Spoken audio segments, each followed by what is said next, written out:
ကျွန်တော်တို့ဒီတိုက်ကလာတဲ့လူတွေကသူတို့ကဘလူးတိုက်လား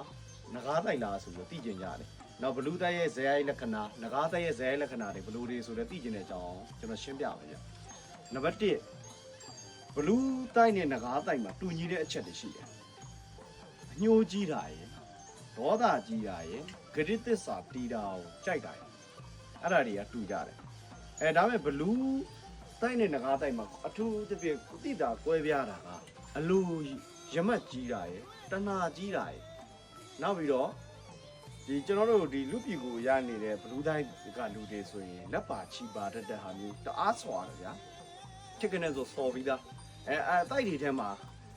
ငကားတိုက်နဲ့ဘလူးတိုင်းဆိုအဲ့လိုထစ်ကနေဆိုဆွာပြီးသားဆိုရင်ဘလူးတိုင်းဖြစ်ဖို့များတယ်ငကားတိုက်တွေဒေါသကြီးတာပဲဒါပေမဲ့ငကားတိုက်ကလက်ပါချီပါလောက်တဲ့အထိသူကဒေါသမကြီးဘူးနောက်ပြီးတော့ဘလူးတိုင်းကအစားရမကြီးအစားတို့အစားအတော့တဏှာပြီးအပျော်ပါသူကငကားတိုက်တွေတော့ပို့ပြီးတော့ရမကြီးတယ်နောက်ပြီးတော့ဒီငကားနှစ်ခုလုံးကတော့ဒီအဆောက်အအုံတွေတကူးစောင်းနေကြီးကြသလိုအမှားလည်းလုံးဝမခံကြဘူးနောက်လူတွေကဒီငကားတိုက်ကလူတွေကတော့နည်းနည်းဘလူးတိုက်တဲ့ဆိုင်ပို့ပြီးတော့တိမ်မွေ့တယ်ပို့ပြီးတော့ဆင်ပြေတယ်ဒါပေမဲ့ဘလူးတိုက်ကငကားတိုက်တဲ့ဆိုင်အပျော်ပါပုံမှတ်တယ်